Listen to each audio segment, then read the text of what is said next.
Isa ka din ba sa nagdadasal na tumama sa loto? Nasubukan mo na din bang makipagsiksikan sa pila para tumaya sa loto? Sa hirap ba naman ng buhay sa Pilipinas, sino ba naman ang hindi nangarap na maka-jackpot sa loto? Magandang araw po sa lahat at welcome sa Crime Story Philippines. Nagpo-post po ako ng video every week tungkol sa mystery and crime, at kung mahilig din kayo sa mga ganitong video, konting lambing lang po at pakipindot ng subscribe button. Noong taong 2014, si Antonio Mendoza na dating OFW ay nagbaka sakali at tinayaan ang matagal na niyang inaalagaang numero.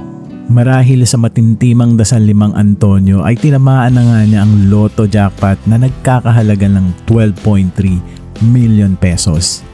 Ang problema nalukot ng kanyang 1 taong gulang na apo ang tiket.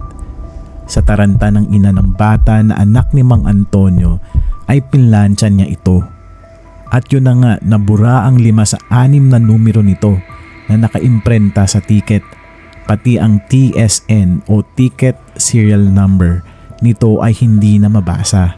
Ayaw ibigay ng PCSO at sinasabing na damage ang ticket at hindi na nila ito ma-validate para maibigay ang papremyo.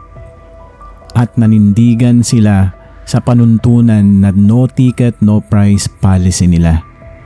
Dahilan kaya nanlumo si Mang Antonio at 1 buwang na-depress. Noong una ay nagalit siya sa anak niya at sinisi niya ito at sinabing, "Sinira mo ang mga pangarap ko at ang pag-asa nating makaraos sa hirap." Walang magawa ang anak niya kundi mag-iiyak. Gayon din ang asawa ni Mang Antonio sa panghihinayang sa nangyari at nagdadasal na lang at umaasang maibigay din sa kanila ang panalo. Ang pangarap kong loto, abot kamay na sana, ngunit sa isang iglap lang ay nawalang parang bula. Ngunit makalipas ang ilang buwan ay natanggap niya na din ito at pinatawad na din niya ang kanyang anak. Inisip na lang ni Mang Antonio na gawin ang lahat para makuha niya ang premyo. Nagpatunay din ang may-ari ng Lotto outlet na sa kanila galing ang winning lotto number at isa lang ang nanalo sa buong bansa at yun nga ay si Mang Antonio. Humingi siya ng tulong sa Kongreso na umabot pa nga sa 6 na hearing. Sa RTC ng Batangas ay isinumuting ebidensya ang nasirang lotto ticket at umabot pa nga ito hanggang sa Supreme Court. At matapos ang halos 1 dekadang paghihintay ni Mang Antonio at 1 milyong pighati kasama ng kanyang pamilya, noong September 29, 2023, taong kasalukuyan, naglabas ang Supreme Court ng desisyon at inutusan ng PCSO na i-release ang 12.3 million na panalo ni Mang Antonio. Makukuha na din sa wakas ang 12.3 million pesos o ang pangarap kong loto. Natapos na din ang mahabang panahon na paghihintay ni Mang Antonio at naipanalo ang kaso. Nakamit na din ni Mang Antonio ang pangarap kong loto.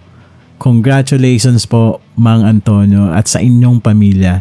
Nawa ay maambunan nyo kami ng swerte. Kaya sa mga tumataya sa loto, wag nyong tupiin. Iwasang wag mabasa at lalong-lalo nang wag plantsahin ang inyong mga tiket. Malay nyo, kayo na ang susunod na makakakuha ng jackpot. Maraming salamat po sa panonood at magkita-kita tayo muli sa susunod. Ito po ulit si Danny at huwag niyo pong kalimutang mag-subscribe.